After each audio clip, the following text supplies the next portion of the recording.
오늘 이 시간에는 마태복음 9장 1절로 8절의 말씀 가지고 용서라는 제목으로 여러분과 함께 은혜를 나누겠습니다. 용서란 죄책의 묶음에서 노연함을 받고 죄 면해줌을 받는 것을 의미합니다. 어떠한 한 사람이 자기가 저지른 죄로 말미암아 시시각각으로 자기의 내면적인 세계가 파괴되고 있었습니다. 그는 밥맛을 잃어버렸습니다. 밥숟가락을 들고도 입에 밥을 넣으면 모래알 같았습니다. 그는 잠을 편안히 잘 수가 없습니다. 밤에 꿈에 악몽이 나타납니다. 진땀을 흘리고 소리를 부르짖다가 깹니다. 그는 얼굴에 웃음을 잃어버리고 말았습니다. 친구들이 찾아와도 반갑지가 않습니다. 자식들을 봐도 기쁘지가 않습니다. 그는 무언지 모르게 침울한 먹장 구름이 그의 전 영혼을 짓누른 같았습니다. 주야로 죄책으로 말미암아 그의 속사람이 파괴되어 가고 있었습니다. 그런 중에 하루는 갑자기 그런 혈압이 높아지기 시작했습니다. 그냥 어떻게 견딜 수 없이 머리가 무겁고 쑤시고 아프고 몸 전체가 괴롭더니 그대로 몽롱하게 쓰러지고 마는 것입니다. 죽었는가 생각했는데 며칠 만에 이식이 회복되어 눈을 떠보니 온 전신이 중풍으로 마비되어 있었습니다. 다행히 생명은 건졌지만은 그러나 온 전신이 마비되어 전신 하나를 움직일 수가 없습니다. 속은 죄책으로 말미암아 썩어져 들어가고 좀먹어 들어가고 육체는 중풍으로 말미암아 이제는 기동이 불편하게 되어버리고 전혀 움직일 수 없게 되어서 인생으로서 최후의 절망의 벽에 부딪혔습니다. 아무도 이 사람을 도와줄 수 없습니다. 내적인 세계도 찢겨지고 외적인 몸 전체도 불구가 되어서 이제는 버림받은 인생으로서 죽음의 날밖에 기다릴 수밖에 없는 처절한 절망 속에 있었습니다. 이러한 절망적인 상황 속에 이 사람에게 놀라운 복된 소식을 전해주는 사람이 있었습니다. 이것은 나사렛 예수께서 그 동리에 찾아오시던 것입니다. 여러분, 등 따숩고 배부른 사람에게는 예수 그리스도의 복음의 메시지가 별로 반갑게 들려올지 않았지 모르지만 이 사람에게는 죽음이냐 삶이냐의 기로에 선 그 사람에게는 예수 그리스도가 그 동리에 찾아왔다는 것은 천재 일호의 기회였습니다. 그래서 그는 신속히 자기의 식구들을 불렀습니다. 말도 잘 분별할 수 없을 정도의 바람인데도 불구하고 자기의 가족들에게 말했습니다. 빨리 가서 친구들을 불러오라고 했습니다. 얼마 있지 않아야 친구들이 자기 주위에 불러 모였습니다. 그저 이 사람은 눈물을 흘리면서 간청을 합니다. 여보게들, 나는 이렇게 해서 죽어가네. 나는 중풍이 걸려서 이제는 사지를 쓰지 못하고 죽어가는데 나사렛 예수에게 날 데려만 주면은 내가 나을 걸세. 나는 그런 믿음이 있네. 그는 죄를 용서하는 분이요, 병을 고치고 귀신을 내어 쫓고 죽은 자를 살리고 그는 사람을 살리려 온 분이네. 나를 좀 데려다 주게. 마지막 죽어가는 사람의 눈물 흘리는 간청을 친구들이 배반할 수 있습니까? 그래서 그들은 들것을 만들어서 그 사람을 눕히고 내 귀를 붙잡고서 예수 그리스도 계신 곳을 찾아갔습니다. 그리스도가 계신 집 앞에 가니 인산인해로 장사진을 치고 있습니다. 성령색색의 앓는 자와 병든 자들이 꽉 들어차있고 또 일반적인 사람들도 그리스도의 말씀을 들으려고 구름대처럼 모여 있는지라 그 사이를 밀고 들어갈 도리가 없습니다. 아무리 애를 써도 밀려 나오고 튕겨쳐 나옵니다.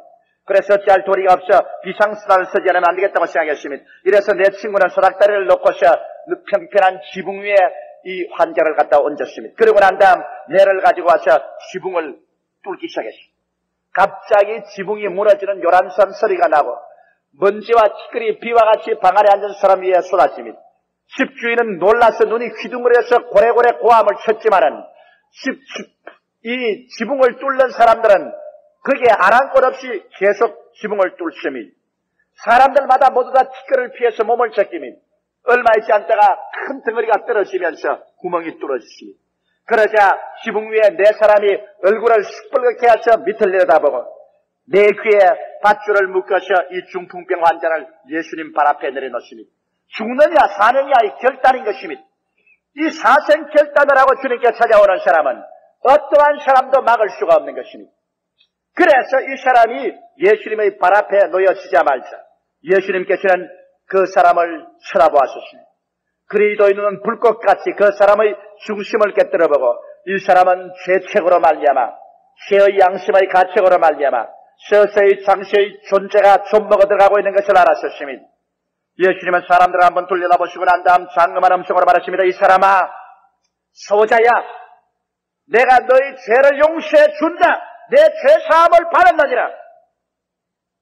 그러나 예수의 이 말은 파문을 던졌었습니다. 그곳에 모였던 바리새 교인, 사두개 교인, 서기관들, 율법사들은 일시에 손을 들어서 입을 막았습니다. 아니, 감히 저 사람이 누구기에 남의 죄를 용서한다고 하느냐? 자기가 하나님이냐? 하나님 이외에 죄사함을 줄 사람이 없는데 감히 자기가 누구기에 내가 내 죄사함을 받았느냐고 하느냐? 그럴 때 예수님께서는 그들의 인원하는 것을 아시고 즉시로 말하기를 너희들이 왜 마음속에 인원하는가? 인자가 세상에서 죄사하는 권세가 있느니라. 내가 이 사람 보고 내 병이 죄가 용서함 받았다는 말은 값싸다. 누구든지 알 수 있다. 그러나 내가 죄사하는 권세가 있는 줄 알게 하기 위해서 이 사람을 고쳐줄 것이다. 이 사람아, 너는 일어나서 심상을 얻게 걸머지고 너희 집으로 돌아가라. 그러자 즉시로 이 사람, 온 사지가 마비되어 움쩍 못 하는 사람이 그리도의 그 말씀이 떨어지자마자 심상에서 벌떡 일어나서 그 심상을 얻게 걸머치니 사람들이 길을 쫙 비기니까 그런 유유히 걸어서 나갔습니다. 일시에 등골이 오싹한 두려움이 사람들의 온 전신에 전율했습니다. 사람들은 손에 진땀을 쥐고서 그리스도를 쳐다봅니다. 그리고 일시에 하나님께서 이러한 권세를 사람에게 주신 것을 알고 박수를 치고 환호성을 부르짖으셨습니다. 이 한 사람 죄책으로 말미암아 죽어가던 영육간의 깊은 수렁에 빠진 사람이 그 죄의 용서함을 받자마자 치료의 샘물이 터져나왔습니다. 그래서 넘치는 치료가 일생을 그 사람 변화시켜놓고 말한 것입니다. 오늘 이 시간에 여러분 이 자리에 참석한 사람 중에 치료가 필요 없는 사람은 한 사람도 없을 것입니다. 여러분, 우리 모든 사람들은 다 죄책으로 말미암아 짓눌려 있는 사람들인 것입니다. 먼저 용서의 은총이 임해야만 되는 것입니다. 그러므로 저는 오늘 여러분에게 용서에 관해서 말씀해 드리겠습니다. 첫째로 이 세상에는 용서받은 사람과 용서받지 않는 사람 두 종류로 나누어지는 것입니다.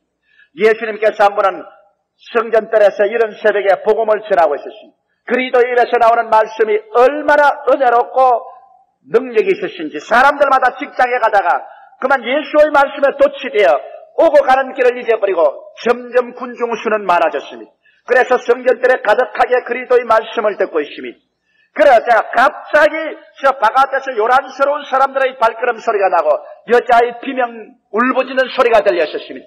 예수님의 말씀은 거쳤습니다.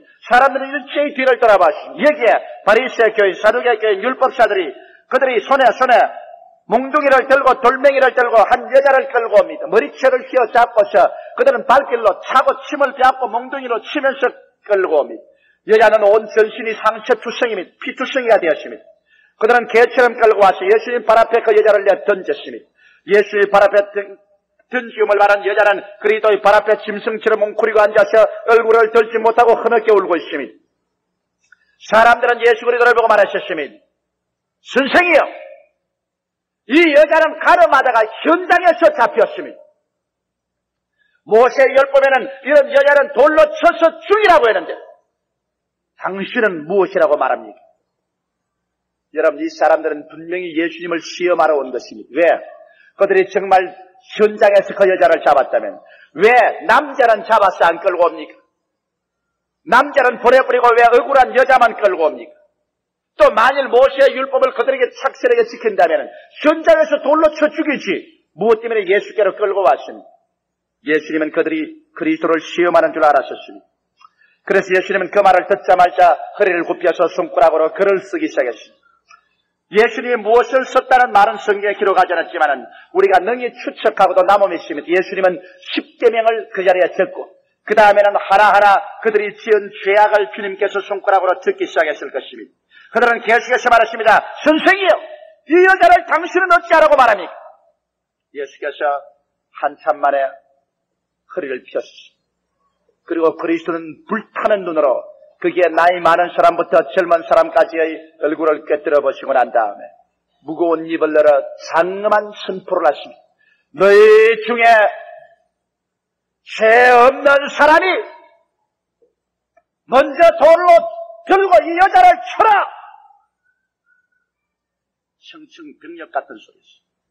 사람들마다 간담이 서늘해지십니다. 그리고 예수님이 허리를 굽혀서 손가락으로 또 그러십니다. 예수님의 어깨너머로 그 손가락의 흔적을 보았습니다.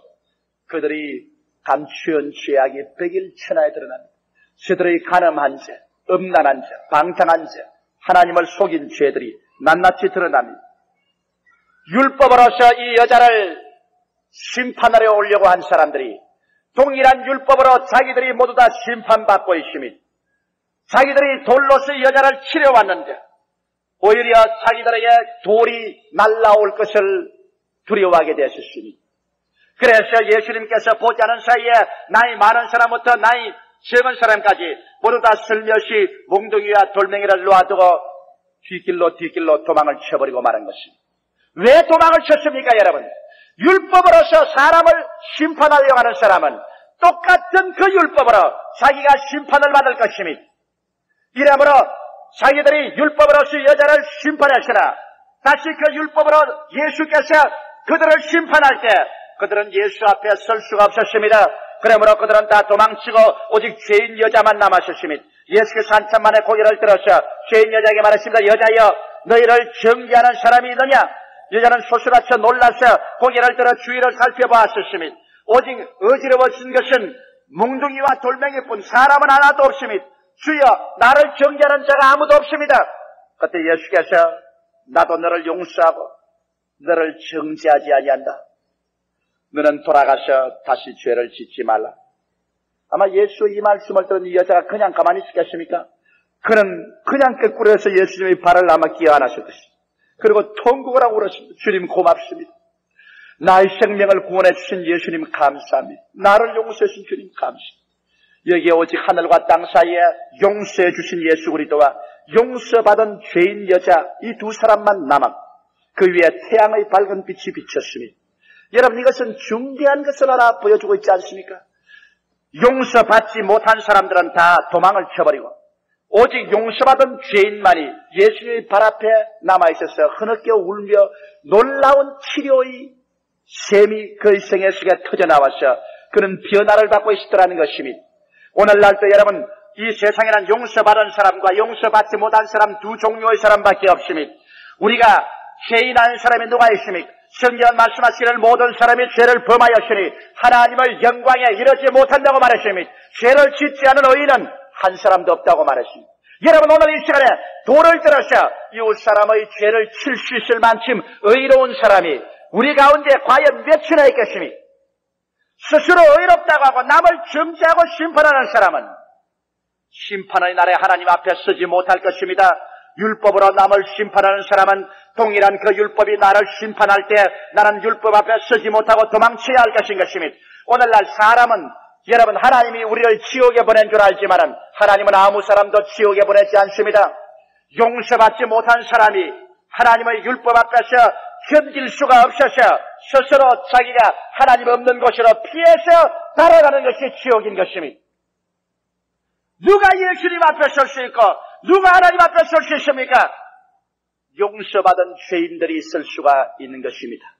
죄를 지었음에도 불구하고 못났음에도 불구하고 버림을 받아야 마땅함에도 불구하고 죄 있는 그대로 못난 그대로 빈손든 그대로 예수 앞에 서게 될 때 수고하고 무거운 짐진 자들아 다 내게로 오라. 내가 너희를 편히 쉬게 하겠다는 예수 그리스도의 그 사랑 앞에 끄꾸러져서 그리스도의 용서를 받을 때 여러분의 속에는 놀라운 치료의 샘물이 터져나와서 인격적인 비뚤어진 것이 치료를 받고 생활의 치료를 받고 새로운 삶의 역사가 일어나는 것을 체험하게 되실 것입니다. 이와 같이 용서받은 사람만이 예수 앞에 설 수 있고 천국은 용서받은 사람들이 올라가서 사는 것이 천국입니다. 스스로 이롭다고 하고 스스로 올바르다고 자부하고 그리스도의 용서를 저버린 사람은 예수 그리스도의 심판대 앞에 서지 못하고 모두 다 도망쳐서 영원한 멸망의 어두운 곳으로 떨어져가고 말 것인 것입니다. 어떠한 사람들은 그리스도 용서에 대해서 이런 비평을 말합니다. 예수님께서는 가늠하다가 현장에 잡힌 여자로 그대로 용서하는 것이니 부도덕을 조장하지 않느냐. 아무리 죄를 지어도 용서한다고 하니까 그러면 죄를 자꾸 지어도 용서해 줄 것이니 이제는 부도덕의 생애를 조장하는 것이 아니냐. 이런 질문하는 사람이 있습니다. 이 사람은 나의 두 번째 이 설교를 들어보면 해결될 것입니다. 용서에는 대가가 따릅니다. 주님께서 우리를 용서해 주었다고 하되 그냥 용서해 준 것이 아닙니다. 용서해 주고 난 다음에 그 다음 죄의 책임과 대가는 예수님이 대신 짊어진 것입니다. 여러분 골고다 산정을 볼까요? 여기 골고다상 풀과 나무 한 폭이 없는 해골같이 생긴 그런 산정에 예수님 중간에 십자가에 매달려 있습니다. 이마에 가시관 쓰고 양손과 양발에 못이 박혀 피와 물을 쏟고 있습니다. 우편에도 살인 강도가 하나 십자가에 못 박혀 있고 좌편에도 강도가 못 박혀 있습니다. 강도들의 대화를 한번 들어볼까요? 누가복음 23장 39절로 43절에 보면 십자가 상의 두 강도의 대화가 기록되어 있는 것입니다. 그 좌편 강도가 예수를 보고 말하셨습니다. 그는 예수를 비방해서 가로되 내가 그리스도가 아니냐? 그렇다면 너와 우리를 구원하라! 그런 길을 갈며 악을 썼습니다. 그럴 때 오른편에 있는 강도가 그 사람을 꾸짖어 가로되 내가 동일한 정죄를 받고서도 하나님을 두려워하려느냐 이놈! 우리는 우리의 행한 일에 상당한 보응을 받은 것이니 이에 당연하거니와 이 사람의 행한 것은 옳지 않은 것이 하나도 없었다. 여러분 강도들의 대화를 보십시오. 강도들조차도 예수 그리스도께서 행한 일은 옳지 않은 것이 하나도 없었다고 말했습니다. 그러면 옳지 않은 것이 하나도 없은 그리스도가 왜 강도처럼 십자가에 못 박혔습니까? 처참한 심판을 받고 있습니다. 그 이유는 예수님이 우리 죄를 용서해 주었기 때문인 것입니다. 죄를 용서해 주면은 우리 죄의 책임과 대가는 자기가 걸머져야 되는 것입니다. 용서받는 사람이 여러분 고난당하는 것이 아니라 용서해 주는 사람이 고난을 당합니다. 그러므로 예수 그리스도 용서라는 것은 값싼 용서가 아닙니다. 이사야는 바로 예수님 오시기 600년 전에 성령으로 말미암아 그리스도가 우리 죄를 용서해 준 연고로 그 책임을 걸머지고 고난당할 것을 예언해서 말하기를 제가 찔리면 우리 허물을 인하며 제가 상하면 우리 죄악을 인함이라 제가 징계를 받음으로 우리가 평화를 누리고 제가 채찍에 맞음으로 우리가 나음을 입었도다. 우리는 다 어린 양같이 그릇 행하여 각기 제 길로 갔거늘 여호와께서는 우리 무리의 죄악을 저에게 담당시켰다라고 말하고 있습니다. 예수 그리스도는 그 가시관 선 자리에서 피와 물이 쏟아져 나왔어. 그 눈에 피가 가득 고였습니다. 그러나 누구 하나 손수건 내어서 그 눈에 피를 닦아내주는 사람 없었습니다. 양손에서 못이 박혀 흘러내리는 피는 온 가슴팍을 절벽하게 적시고 얼마 전에 허리에 묶은 다우르는 피의 다우르가 되고 말았습니다. 발에서 흐르는 피는 방울방울 바위산을 적셨습니다. 예수님은 하늘과 땅 사이에 매달렸었습니다. 그의 원수들은 고개를 흔들면서 말했습니다. 성전을 헐고 사흘에 짓는 자여 내가 하나님의 아들이거든 그 십자가에서 내려오라고 외칩니다. 원수들은 말합니다. 제가 남을 구원하였으되 자기는 구원하지 못하는도다. 네가 그리스도이거든 거기에서 내려오라. 욕을 하며 침을 빼앗고 머리를 흔듭니다. 그의 사랑하는 제 아들은 다 버리고 떠나셨습니다. 하늘과 땅 사이에 매달려 하나님조차 예수 그리스도의 죄악 때문에 고개를 돌려버리고 말하십니다. 천지는 어두워졌습니다. 가장 처절한 고독과 절망 가운데서 그런 몸부림치면서 그런 무서운 고통 속에 외쳤습니다. 옐리 옐리 라마 사박다니 하나님이여 어찌하여 나를 버리시나이까. 왜 예수님이 버림을 받았습니까? 죄 없는 자가 죄를 지은 적이 없는 자가 그렇게도 정결하고 깨끗하신 분이 왜 그런 버림을 받았었습니까? 여러분과 나의 죄를 용서해 준 책임 때문인 것입니다. 죄를 용서해 준 자는 책임을 걸머져야 되는 것입니다. 그래서 예수님은 창세후로 모든 인류의 죄를 용서해 준 그 책임을 걸머지고 그 죄를 갚기 위해서 십자가에 못 박혀 자기의 살을 찢고 몸을 찢고 피를 쏟고 창을 받고 물과 피를 다 쏟고 그 영혼이 지옥에 내려가서 3주야를 고생하고 이래서 모든 것을 청산한 것입니다. 이러므로 오늘날 우리가 예수를 믿고 죄사함 받았다는 것은 값싼 것이 아닙니다. 우리가 구원받았다는 것, 이거 아무나 입 밖에 그저 장난으로 내밀 것이 아닙니다. 여기에는 무서운 대가를 지불한 구원인 것입니다. 무거운 고통과 괴로움을 예수님께서 대신 갚았습니다. 이러므로 오늘 이 시간에 주님께 주는 그 못자국난 두 손을 활짝 우리에게 내밀고 말씀합니다. 수고하고 무거운 짐진 자들아, 다 내게로 오라. 내가 너희를 편히 쉬게 하리라. 내가 세상에 온 것은 의인을 부르러 온 것이 아니라 죄인을 불러 구원하러 왔노라. 건강한 자에게는 의원이 있을 데 없고 병든 자에게라야 쓸 데 아니라 내가 세상에 온 것은 의인을 부르러 온 것이 아니라 죄인을 불러 구원하러 왔노라. 오늘 예수 그리스도는 여러분 남녀노유 빈부 귀천 여러분의 과거와 현재 어떠한 처지든지 그 사항을 묻지 않습니다. 여러분이 깨어져서 주님 앞에 나와 그 핏값으로 값주고 사준 용서를 받아들이기를 원하고 있는 것입니다. 이 용서를 받아들이시면 아멘 하십시오. 이 용서보다 귀한 것이 없습니다. 주님은 하늘과 땅보다 귀한 하나님 아들 예수님은 자기 생명을 저버려 우리의 용서의 대가를 지불했습니다. 이제 우리는 용서받을 수 있습니다. 그리스도 앞에 와서 우리는 죄를 고백하고 우리의 모든 과거가 다 청산되고 죄를 한 번도 안 지은 것처럼 될 수가 있고 우리는 새 사람이 되어 주님 앞에 설 수 있는 용서받을 수 있는 사람들이 된 것인 것입니다. 이 얼마나 놀라운 일인 것입니까? 오늘 이 세상에 구원이 있다면 예수 그리스도의 십자가의 도밖에는 없습니다. 사람이 스스로 의로운 행동으로 말미암아 하나님 앞에 설 수 있을 사람은 한 사람도 없습니다. 천하 인간에게 구원받을 만한 다른 이름을 주신 적이 없습니다. 나시라지 예수 그리스도 그 십자가의 보혈 그 아래 쉴 곳이 있습니다. 그 아래 용서가 있습니다. 그 아래 천국이 있습니다. 그 아래 치료가 있는 것입니다. 오늘 예수 그리스도의 십자가의 보혈 앞에 여러분 생애를 내던질 때 여러분의 속에 용서의 손길이 움직일 때 하나님의 치료하는 샘물은 터져나오는 것입니다. 여러분의 개인, 부부간, 가정, 생활 할 것 없이 치료는 용서를 통하여 넘쳐나오는 것입니다. 그러면 셋째로 우리 용서받은 삶의 자세를 한번 살펴볼까요? 우리는 예수 그리스도 앞에 나와서 우리의 그 많은 죄를 다 용서를 받고 칭찬을 받으셨으면 그 다음부터 우리는 어떠한 태도로 살아야 될 것인 것입니다. 마태복음 18장 21절로 35절에 보면 베드로가 예수께 나와서 물은 질문이 있습니다. 주여, 나의 형제가 내게 와서 범죄하면 내가 몇 번 용서를 해줘야 될 것입니까? 내가 7번만 용서하면 될 것입니까? 그럴 때 예수께서 고개를 들어 베드로를 물끄러미 바라보시고 난 다음에 고개를 설레설레 들었습니다. 아니야, 내가 내게 말하노니 형제가 내게 범죄하고 다시 와서 회개하거든 7번씩 7번이라도 용서해주라. 그리고 주님께서 이와 같은 이야기를 하셨습니다. 어떠한 한 왕이 자기 신하들을 불러서 회개를 하게 되는데 그 신하 중에 한 사람이 1만 달란트 빚을 줬습니다. 빚을 갚지 않고 있습니다. 그래서 그 신하를 잡아오라 꿇어앉혔습니다. 이 사람아, 네가 1만 달란트 빚을 지고 이 돈을 갚지 아니하니 웬일인가? 그러므로 너와 너의 처자와 가선을 다 팔아서 오늘 1만 달란트 빚을 청산하겠노라. 이 사람은 손이 빠르도록 빌었습니다. 왕이여, 말미를 주옵소서. 시간만 주시면 내가 기어코 이 돈을 마련해서 갚겠나이. 하도 가련해서 왕은 좋다. 너 1만 달란트를 다 청산해버린다. 탕감한다. 너는 안 갚아도 좋다. 나가라.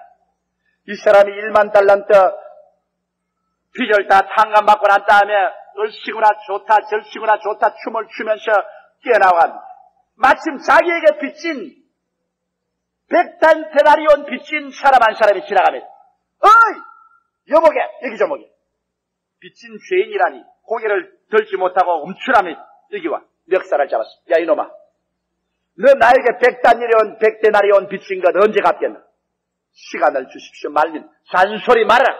나는 너와 너 처자와 모든 것을 팔아서라도 빚을 갚아야 되겠다. 그를 욱박지르고 끌고 와서 감옥에 가둬버렸어. 이를 보자 사람들이 괘씸하게 여겨서 왕에게 보고를 했어. 왕이여, 당신이 탕감해준 그 사람이 자기가 100데나리온 빚진 사람을 갖다가 빚 갚지 않는다고 휘어박아서 감옥에 쳐넣었어. 왕이 분노해서 그 사람 뭐라 하십니까? 그 사람이 왕 앞에 와서 섰을 때 왕이 말했습니다. 이 사람아, 너가 1만 달란트를 갚지 못하며 내가 불쌍히 여겨서 너와 너희 처자를 다 팔 것이로되 탕감하여 주었는데 너는 나가서 너에게 100데나리온 빚진 사람에게 자비와 긍휼을 베풀어야 마땅할 것인데 그를 붙잡아서 국문하고 감옥에 갇히자니 이 악하고 못난 놈아, 이보라, 이 사람을 잡아서 이 1만 달란트를 다 청산할 수 있도록 감옥에 가더라. 그 이야기를 하시고 예수께서 말씀하기를 너희들도 너희 이웃을 중심에서 용서해 주지 아니하면 이와 같이 되리라고 말하셨습니다. 용서받은 우리들은 이웃을 용서해 줘야 할 책임이 있습니다. 그러나 여러분, 용서는 해주는 사람이 그 대가를 걸머쳐야 됩니다. 나는 고르텐붐 여사의 책을 읽었습니다. 이번 여행 때 읽고 난다 마음에 큰 감격을 느끼고 그 책을 읽다가 여러 번 눈물을 흘렸었습니다. 고르텐붐 여사는 화란 출신입니다. 제2차 세계대전 당시 히틀러가 유대인 학살을 할 때 조그마한 시계 점포를 가지고 있는 그 가족은 유대인을 집에 숨겼다가 밀고자에게 밀고를 당해서 독일 경찰에다 체포되었습니다. 그래서 아버지, 어머니, 그 다음에 남동생, 여자 언니, 자기 온 가족이 다 독일 경찰에 잡혀가지고서 독일의 헌병대에 넘겨졌어. 게슈타포에 넘겨졌어. 얼마나 혹심한 고문을 받았던지 며칠 후에 아버지는 세상을 뜨고 그 다음 어머니도 세상을 뜨고 또 남동생도 세상을 떴습니다. 그리고 이 골덴붐 여사는 자기 언니와 같이 독일로 압송돼갔어. 비인간적인 대우를 받고 독일로 압송돼서 그래서 수용소에 갇혔는데 하루에 그 수용소에 600명씩 죽어나갑니다. 그 억울하고 불쌍한 여자들이 온 세계에서 끌려와서 죽어가는 그 자리에서 그런 갖은 모욕과 곤욕을 따당했습니다. 경비병 앞에서 온몸이 전신이 빨가벗기고 온갖 모욕과 고문을 따당했었습니다.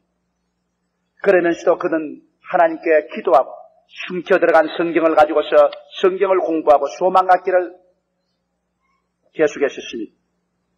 그러나 언니는 기어코 영양실조가 되어서 또 그 자리에서 죽고 말았습니다. 나중에 자기 혼나 천우신조로서 그는 도움을 받아서 해방이 되어서 나왔습니다.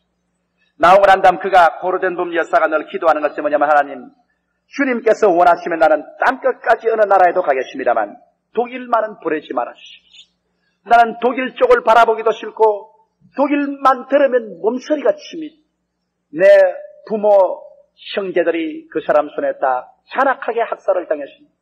나는 그 나라 땅에는 가지를 못하겠습니다. 그런데 하루는 기도하는데 하나님 성령께서 고르덴붐 여사에게 말했습니다. 독일로 가거라. 지금 이 땅에서 가장 심울하게 절망에 짓밟힌 민족이 독일 민족이다. 전쟁에 졌다. 가서는 다 잃어버렸다. 수많은 사람이 가족을 잃었다. 거기에다가 또 전쟁을 일으켰다는 그 비극적인 죄책으로 짓눌려서 그들은 갈 바를 모르고 있다. 저들에게 필요한 것은 용서다. 너가 가서 용서의 복음을 전하라. 고르덴붐 여사는 말했습니다. 나는 못 갑니다. 다른 데 다 가도 독일만은 못 갑니다. 그러나 하나님 말했습니다. 원수를 용서할 수 없는 사람은 나의 용서를 받을 자격이 없다. 나는 십자가에 못 박혀서 나를 찢고 나에게 사형을 가하는 사람들을 위해서 축복해 주었다. 독일로 가라. 그래서 고르덴붐 여사는 독일에 왔습니다. 독일의 강단에 서서 독일 사람에게 외쳤습니다. 하나님은 여러분을 사랑한다. 여러분이 폐진을 하고 비록 전쟁을 일으켜서 처참한 죄악을 저질렀을지라도 하나님은 십자가의 사랑으로 용서한다. 회개하고 돌아라. 많은 사람들이 눈물로 회개하고 하나님께 돌아옵니다. 그때까지는 좋았는데 그가 설교를 마치고 난 다음 막 강당 밑에 내려왔는데 그게 편복을 입고 다가오는 한 남자를 봤을 때 고르덴붐 여사는 소스라쳐 놀랐어요. 그 남자는 고르덴붐 여사를 모릅니다. 수많은 여자들 가운데 한 사람이었어요. 나 고르덴붐 여사는 압니다. 그 남자가 자기의 옷을 강제로 내어 벗기고 갖은 모욕을 다하던 그 독일 경비병, 그 사람이 뚜벅뚜벅 편복을 입고서 자기 앞으로 걸어 나서더랍니다. 그러니 하는 말이 고르덴붐 여사여, 당신 오늘 설교한 것을 듣고 큰 감격을 느꼈습니다. 나도 과거에 나치 병정으로서 그 강제노동 수용소에서 일했던 사람입니다. 그러나 전후에 나는 교회를 나오게 되고 내 아픈 양심이 그리스도의 피로 씻음을 받고 있습니다. 오늘 당신은 내 죄를 용서해 주겠지요. 그는 자기가 고르덴붐 여사 앞에 저지른 죄악을 모릅니다. 그러나 고르덴붐 여사는 그 사람 앞에 강제노동 수용소에서 당한 하던 수치와 곤욕을 기억합니다. 그가 손을 내밀었는데 고르덴붐 여사는 손을 내밀 수가 없더라는 것입니다. 그는 눈물이 비오듯이 앞서고 그 병사에게 죽어간 자기 언니의 영상이 앞을 지나가고 독일 사람에게 짓밟혀 죽은 아버지 어머니와 가족들이 다시 기억이 나고 그 강제노동 수용소에서 자기에게 못쓸 짓을 한 그 병사가 지금 앞에 서서 나를 용서해 주시지요 하고 손을 내밀었는데 그는 도저히 자기 손을 내놓을 수가 없더라는 것입니다. 하나님, 다 용서해 주어도 나는 이 남자만은 용서할 수 없습니다. 나는 용서할 수가 없습니다. 그는 진땀이 흐르고 몸부림을 쳤습니다. 그럴 때 예수님께서 그 마음속에 말씀하십니다. 나에게 침을 베하고 나를 십자가에 못 박는 그 사람들을 내가 용서해 줘. 너는 이 사람이 회개에 나오는데 용서해 주지 않겠는가? 고르덴붐 여사는 주님께 부러졌다고 말했습니다. 주님 있어요. 나는 용서 못합니다. 인간의 힘으로 나는 손을 내밀 수 없지만 주님께서 나에게 힘을 주십시오. 주님의 사랑 아니고는 나는 이 사람을 용서할 수가 없습니다. 나는 용서하기에 너무나 증오가 꽉 들어 차 있음이 용서한다는 것은 그렇게 힘이 듭니다. 그럴 때 예수께서 하신 말씀이 손만 내밀으라. 너 손 한 번만 내밀으라. 그래서 고르덴붐 여사가 있는 힘을 다해서 손을 내밀어 그 독일 옛날 병사의 손을 덥석 잡았다는 것입니다. 그러자 일시에 하늘문이 열리면서 하늘에서 한없는 주의 사랑, 주의 용서가 고르덴붐 여사의 가슴 속에 솟구쳐 올라오더니만 자기의 모든 원한과 미움이 일시에 다 사라지고 치료하는 샘물이 솟아올라와서 그 독일 사람을 향해서 증오의 눈물이 아니라 불쌍히 느끼고 용서하는 눈물이 비오듯이 쏟아지라는 것입니다. 그리스도의 사랑이 그를 강권해서 그는 두 손으로 그 독일 병사의 손을 잡고 말했습니다. 아무렴 용서하고 말고요. 나는 당신을 용서합니다. 당신이 과거에 저질렀던 그 처참한 죄악, 예수 그리스도의 사랑 때문에 나는 당신을 용서합니다. 그리고 눈물을 흘리면서 위에서 기도해주고 그 다음 그 예배당을 나오는데 그의 발걸음마다 하나님의 천사들의 노래소리가 들리는 것 같았다는 그러한 기사를 기록한 것을 읽었었습니다. 용서라는 것은 그렇게 쉽지 않습니다. 그러나 용서가 우리 입에서 발해질 때 치료하는 샘물이 터져나오는 것입니다. 우리가 예수 그리스도 앞에서 값없이 그 십자가의 보혈로 용서함을 받았은즉 우리 스스로 이제 또 우리의 원수를 용서할 수밖에 없습니다. 이것은 우리의義務, 우리의 책임인 것입니다. 오늘 이 시간에 남편을 용서하지 못해서 몸부림치는 부인도 있을 것입니다. 부인을 용서하지 못해서 발부둥치는 남편도 있을 것입니다. 자식을 용서하지 못하고 부모를 용서하지 못하는 그런 사람들, 이웃을 용서하지 못하고 그럴 수가 있냐고 몸부림치는 사람도 있을 것입니다. 오늘 십자가 앞에서 예수 그리스도의 그 피 흘린 은총으로 말미암아 내가 용서를 받고 내가 하나님의 용납을 받았었으면 우리들은 우리의 이웃을 용서해 줄 책임과義務가 있습니다. 오늘 이 시간 여러분께서 나는 너를 용서하느라, 나는 예수 이름으로 너를 용서하느라 이 한마디 할 때 여러분의 생애 속에 치료하는 셈이 터져나게 될 것입니다. 그래서 여러분의 생활 전체가 마치 중풍병 들린 사람처럼 움직하지 못하는 것이 새로운 치료의 생기가 임하여서 부부간에, 부모 자식 간에, 가정에, 이웃에 새로운 활기가 일어나고 새로운 치료가 나타나서 오랜 침상을 박차고 일어난 중풍병 환자처럼 여러분은 새 생명을 얻어서 치료를 받아 하나님과 사랑 앞에 일어설 수가 있을 것입니다. 용서, 이것은 불완전한 인간이 사는 세계 동안에는 언제나 필요하고 또 용서해 줘야 될 것인 것입니다. 나는 고르덴붐 여사의 그 책의 마지막 부분에 하나 기억나는 것이 있습니다. 화란에서 전후에 수많은 사람들이 심장병, 폐병, 관절염, 신경통으로 불구자가 되었다는 것입니다. 왜냐하면 이 사람들은 독일 사람을 용서해 주지 못했기 때문에 항상 원한을 가지고 독일 사람을 욕하고 니를 갈고 늘 저주했기 때문에 그 저주가 결국 자기에게 무서운 병이 되어서 전후에 심신의 장애를 얻어서 불구화된 수많은 화란 사람이 있었다는 것입니다. 그러나 그 화란 사람 중에 용서해 줄 수 있었던 사람, 마음에 끄리낌 없이 죄를 용서해 주고 그리스도의 피로 씻어줄 수 있었던 사람은 심신의 장애에서 다 고침을 받고 새 사람이 되어서 자기처럼 일어나서 활발하게 살아갈 수 있었다는 것입니다. 사랑하는 성도 여러분, 용서만이 영원한 치료를 가져옵니다. 용서가 없는 곳에는 치료함이 없습니다. 오늘 이 시간에 샘물과 같은 보혈은 임마누엘 피입니다. 그 샘의 죄를 씻으면 다 용서받습니다. 예수님은 여러분과 나를 용서하기 위해서 또 용서했기 때문에 그 죄의 책임을 걸머지고 여기에 이 몸이 깨어지고 이 피를 흘려주십니다. 우리는 예수 그리스도 용서를 이 살을 먹고 피를 마심으로 우리 속에 받아들입니다. 예수님의 용서를 받아들이고 하나님의 품 안에 안길 때 우리도 우리 이웃을 한없이 용서해주고 치료의 샘물이 솟아오르도록 하게 되시기를 주님의 이름으로 부탁합니다.